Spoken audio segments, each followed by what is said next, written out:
Hello, welcome to competitive exams library. రీసెంట్గా నేను central government జాబ్స్కి సంబంధించి 4 నోటిఫికేషన్ల డీటెయిల్స్తో ఒక వీడియో అయితే చేశాను. దాంట్లో మనకి 10th ఇంటర్ డిగ్రీ క్వాలిఫికేషన్ వాళ్ళందరూ కూడా అప్లై చేసుకోవచ్చు, మేల్ ఫీమేల్ కూడా అప్లై చేసుకోవచ్చు. దాంట్లో రకరకాల జాబ్స్ అయితే ఉన్నాయి. ఎంటీఎస్ అని, మనకి ఎల్డీసీ లోవర్ డివిజన్ క్లర్క్, అలాగే fire man, office assistant, material assistant, store keeper, fire man, stenographer, ఇలా రకరకాల వేకెన్సీస్ అయితే ఉన్నాయి. ఆ వీడియో ఎవరన్నా చూడడం వాళ్ళు ఉంటే పైన ఐఎన్ఎస్ సింబల్ దగ్గర వదిలేస్తాను, లేదా రీసెంట్ వీడియోస్లోకి వెళ్ళి మీరైతే ఆ నోటిఫికేషన్కి సంబంధించి డీటెయిల్స్ అయితే చెక్ చేసుకోవచ్చు. సో ఇక ఈరోజు వీడియోలో మనం ప్రతి సంవత్సరం ఐబీపీఎస్ నుండి విడుదలయ్యే ఐబీపీఎస్ క్లర్క్ జాబ్కి సంబంధించి నోటిఫికేషన్ డీటెయిల్స్ అయితే చూద్దాం. మనకి అఫీషియల్ వెబ్సైట్ IBPS.in అఫీషియల్గా నోటిఫికేషన్ అయితే విడుదల చేశారు. పైన స్క్రోలింగ్లో అయితే మీరు గమనించవచ్చు. సో నోటిఫికేషన్ డీటెయిల్స్ అయితే చూద్దాం. సో దీనికి సంబంధించి మీకు ఆన్లైన్లో అయితే అప్లై చేసుకోవాల్సి ఉంటుంది. సో ఆన్లైన్లో అప్లై చేసుకోవడానికి రిజిస్ట్రేషన్ లింక్ జూలై 12వ తారీఖు నుండి యాక్టివేట్ అవుతుంది. ఆగస్ట్ 1వ తారీఖు లోపల మీరు ఆన్లైన్లో దీన్ని అప్లై చేసుకోవాలి. దీనికి సంబంధించి మనకి ఎగ్జామ్ అయితే ప్రిలిమినరీ, అలాగే ఇందులో క్వాలిఫై అయిన వాళ్ళకి మెయిన్స్ ఎగ్జామ్ కండక్ట్ చేస్తారు. క్లర్క్ జాబ్కి అయితే ఎటువంటి ఇంటర్వ్యూస్ కూడా ఉండవు.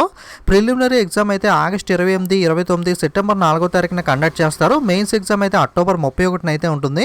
ఫైనల్ అలాట్మెంట్ అయితే ఏప్రిల్ 1, 2022 అయితే మీకు అలాట్మెంట్ అయితే ఇవ్వడం జరుగుతుంది. మీకు ఏ బ్యాంకులో జాబ్ వచ్చింది, సెలెక్ట్ అయ్యారు లేదా అనే ఇన్ఫర్మేషన్ అయితే మీకు ఏప్రిల్ మంత్లో అయితే తెలిసిపోతుంది. సో మనకి 2022 నుండి అయితే సెట్ ఎగ్జామ్ అయితే స్టార్ట్ అవుతుంది అన్నారు. కాబట్టి మోస్ట్ ప్రాబబ్లీ ఇదే మనకి ఐబీపీఎస్ నుండి వచ్చే నార్మల్ డైరెక్ట్గా వచ్చే మనకి నోటిఫికేషన్ అని చెప్పుకోవచ్చు క్లర్క్కి సంబంధించి. ఎందుకంటే మోస్ట్ ప్రాబబ్లీ 2022లో కనుక సెట్ స్టార్ట్ అయితే నెక్స్ట్ బ్యాంక్ ఎగ్జామ్స్ కూడా కామన్గా మీరు సెట్ అయితే రాయాలి. కాబట్టి సో సెట్ రాసిన తర్వాత మళ్ళీ మెయిన్స్ ఎగ్జామ్ ఐబీపీఎస్ కండక్ట్ చేస్తుంది. ఈ ప్రాసెస్ అంతా మనకు వన్స్ డీటెయిల్స్ వచ్చాక తెలుస్తుంది. సో జస్ట్ వెయిట్ చేసి చూడాలి. సో అప్డేట్ అయితే మటుకు 2022లో మనకి సెట్ అయితే స్టార్ట్ అవుతుందని చెప్పి రీసెంట్గా అప్డేట్ ఇచ్చారు. దీనికి సంబంధించి అప్లై చేసుకోవడానికి మీకు ఏజ్ విషయానికి వస్తే 1/7/2021 నాటికి ఎగ్జాక్ట్గా క్యాలిక్యులేట్ చేసుకుంటే మినిమం 20 సంవత్సరాలు, మాక్సిమం 28 సంవత్సరాల లోపు మీకు ఏజ్ ఉంటే అప్లై చేసుకోవచ్చు. ఇక్కడ ఎక్స్క్లూజివ్ డేట్ ఆఫ్ బర్త్ కూడా ఇచ్చారు. ఎవరైనా బార్డర్లో ఉంటే చెక్ చేసుకోవచ్చు. అప్రైజ్ రిలాక్సేషన్ SC/STకి +5 అంటే 28+5 దాకా అప్లై చేసుకోవచ్చు. ఓబీసీ నాన్ క్రిమినల్ సర్టిఫికేట్ ఉంటే 28+3, పీడబ్ల్యూ క్యాండిడేట్స్ ఉంటే 28+10 దాకా కూడా ఈ జాబ్కి సంబంధించి మీరు అయితే అప్లై చేసుకోవచ్చు. అప్లై చేసుకోవడానికి ఎడ్యుకేషన్ క్వాలిఫికేషన్ విషయానికి వస్తే మీరు ఏదైనా ఒక గ్రాడ్యుయేషన్, మినిమం పర్సంటేజ్ కూడా అవసరం లేదు, ఏదైనా గ్రాడ్యుయేషన్ మీరు కంప్లీట్ చేసుకుంటే కనుక అప్లై అయితే చేసుకోవచ్చు.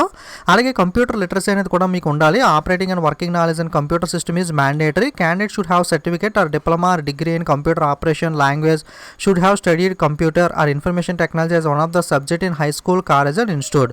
ఓకే, మీ కంప్యూటర్ నాలెడ్జ్ ఉండాలి. అలాగే కంప్యూటర్ ఆపరేషన్ కానీ, లాంగ్వేజ్ కానీ, వీటిలో మనకి డిప్లొమా కానీ, డిగ్రీ కానీ, సర్టిఫికేట్ కానీ ఏదో ఒకటి అయితే ఉండాలి అని చెప్పి ఇవ్వడం జరిగింది. అలాగే మీరు ఏ స్టేట్లో అప్లై చేస్తున్నారో ఆ స్టేట్ యొక్క లోకల్ లాంగ్వేజ్ అనేది కూడా మీకైతే వచ్చి ఉండాలి.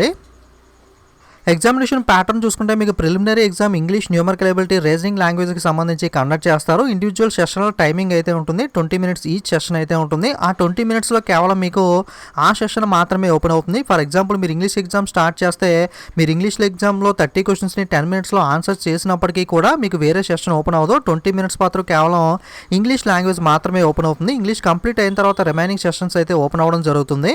అలాగే మనకి మెయిన్ ఎగ్జామ్లో general and financial awareness, general English, reasoning ability and computer aptitude, quantitative aptitude మీద అయితే ఎగ్జామ్స్ ఉంటాయి. సెషన్స్ అయితే క్వశ్చన్స్ అయితే ఉండడం జరుగుతుంది. 190 questionsకి 200 మార్క్స్కి ఎగ్జామ్ ఉంటుంది. దీనికి కూడా మనకి ఇండివిజువల్ సెషనల్ టైమింగ్ అయితే ఉంటుంది. పేపర్ మనకి కేవలం ఇంగ్లీష్ మరియు హిందీ లాంగ్వేజ్లో మాత్రమే ఉంటుంది. గ్రామీణ బ్యాంకుల పేపర్ అయితే రీసెంట్గా తెలుగులో ఇస్తున్నారు, కానీ క్లర్క్ పేపర్ మాత్రం కేవలం మనకి ఇంగ్లీష్ మరియు హిందీలోనే ఉంటుంది. నెగిటివ్ మార్కింగ్ అయితే యాజ్ యూజువల్గా 1/4 నెగిటివ్ మార్కింగ్ అయితే ఉంటుంది. వేకెన్సీస్ విషయానికి వస్తే ఆంధ్రప్రదేశ్ స్టేట్ చూసినట్లయితే ఇక్కడ ఎన్ఆర్ అని రిపోర్ట్ చేశారు. ఎన్ఆర్ అంటే అర్థం ఏంటి అంటే నాట్ రిపోర్టెడ్. అంటే ఈ నోటిఫికేషన్ వేసే సాయానికి బ్యాంక్ ఆఫ్ బరోడా దగ్గర వెళ్ళి ఐబీపీఎస్ ఎన్ని వేకెన్సీస్ ఉన్నాయి మీ బ్యాంక్లో ఖాళీగా అని అడిగితే నాట్ రిపోర్టెడ్ అంటే ఇంకా మేము చెక్ చేసుకోలేదు అని చెప్పి వాళ్ళు రిపోర్ట్ ఇవ్వకపోతే ఈ విధంగా నాట్ రిపోర్టెడ్ అని పెడతారు. వాళ్ళు ఎవరైనా వేకెన్సీస్ ఉంటే కనుక ఎన్ని వేకెన్సీస్ ఉన్నాయనేది ఇస్తే కనుక ఈ విధంగా మెన్షన్ చేయడం జరుగుతుంది. సో ఈ వేకెన్సీస్ అనేవి ఐబీపీఎస్ ఎప్పటికప్పుడు అప్డేట్ చేస్తూ ఉంటుంది. మీరు గమనించే గ్రామీణ బ్యాంకుల నోటిఫికేషన్ పడినప్పుడు కూడా 2-3 సార్లు వేకెన్సీస్ అయితే పెంచడం జరిగింది. సో ఇక్కడ ఉన్న వేకెన్సీస్ ఫైనల్ కాదు. ఈ వేకెన్సీస్ మనకి 0 ఉన్నవి కూడా పెరగచ్చు. నాట్ రిపోర్టెడ్ ఉన్న చోట రిపోర్టెడ్ అయితే మళ్ళీ వేకెన్సీస్ అయితే పెరగచ్చు. ఇదైతే గమనించండి.